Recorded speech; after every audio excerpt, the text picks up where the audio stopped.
கிருதம் பாபம் கும்பகோணேஷம் வினசத்தின்னு சொல்லுது. இங்க கங்கையில குளிக்கிறியா, அதுக்கு நிகரா இருக்கக்கூடிய கும்பகோண மகாமக குளம் இருக்கு, அங்க போய் குளி சொல்லுது. ஏன்னா 27 நட்சத்திர தீர்த்தம் வந்து இருக்கு மகாமக குளத்துல, அதனால அங்க போய் குளின்னு சொல்லுது. நமக்கு கங்கையில குளிக்க முடியலன்னா மயிலாடுதுறையில இருக்கக்கூடிய ஆடுதுறையில இருக்கக்கூடிய போய் அந்த குளத்துல குளின்னு சொல்லுது. அப்படி இல்லைன்னு சொன்னா கும்பகோண மகாமக குளத்துல போய் குளின்னு சொல்லுது.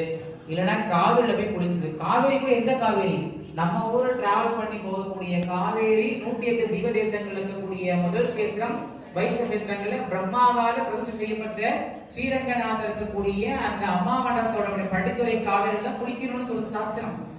என்ன எங்க ஊரை தாண்டிதான ஆறு போது, அதனால ருசியா இருக்குன்னு நம்ம படத்துல பார்த்த காமெடி நினைக்க கூடாது. புரிஞ்சுதா? ஏன் தண்ணி சேர்க்கறனால அந்த காவேரி நம்ம ஊரை தாண்டி தான் போகுது.